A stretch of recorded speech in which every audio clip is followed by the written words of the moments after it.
White Rice Sensei here. Welcome to my video playlist. This playlist is designed to teach you how to use your devices to input Japanese. Now this is important for people who want to speak and chat with Japanese people, have homework to do in Japanese, or just want to get better at reading and writing. So here we go. This is video number 2 for users with iPhones, iPads, and iPod Touches. This video covers the second of 2 keyboards, the Japanese Kana keyboard. Now, for people who are just getting started with Japanese, the Kana keyboard is a little bit challenging because it expects that you can read all hiragana. But it may be a good study guide for people who are very close to being able to read and write all the hiragana and need a little push because you'll have to enter all Japanese in hiragana. Let's quickly talk about how to set up the Japanese Kana keyboard on your iPhone or iPad. First, you'll need to open Settings and then scroll down to where it says General. Next, you'll need to find the keyboard setting. At the very top, you'll see Keyboards. After clicking on that, you'll see an option for Add New Keyboard. Once you open the Add New Keyboard, scroll down to where you see Japanese, and then click on it and add the Japanese Kana keyboard. That's all there is to it. The Japanese Kana keyboard was actually modeled after these dumb phones, I guess you could call them. Because back in the day, we used to actually have to click numbers to scroll through different characters in order to input text. So the numbers from 1 through 0 each stand for a different row on the hiragana chart, as you can see over here. So for the vowels row, it starts with ah. If I click ah once, it'll display ah, and each consecutive click will cycle through that row on the hiragana chart. So ah, I, U, A, O.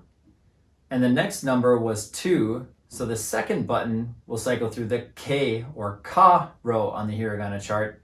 Ka, Ki, Ku, Ke, Ko.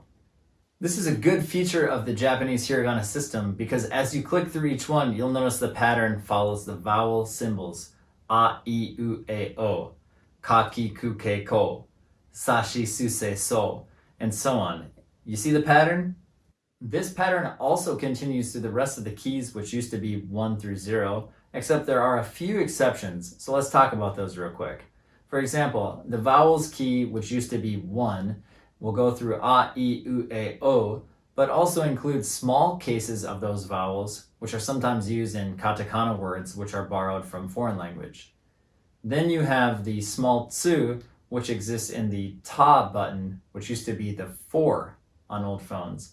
So as you cycle through ta, chi, tsu, te, to, the next click will give you a small tsu. Then you have the y or ya row, which used to be the number 8. Now there's only actually 3 characters on that row in hiragana, so as you click through it, you'll see ya, yu, and yo, but then you'll also be able to toggle the small case of those characters of small ya, yu, and yo. The last exception is the wa button, which used to be the 0 button. As you click through this, you'll see wa, o, n, and the vowel lengthening symbol, which is like a hyphen or dash. And that's because these are outliers and didn't fit anywhere else. What used to be the star key on old cell phone keypads actually has a lot of different functions depending on how much you've entered so far. If you haven't entered any text, what used to be the star key will be the emoji button, and clicking on it will allow you to scroll through different emoji. Although it's Japanese emoji, so I don't think you'll see the poop emoji.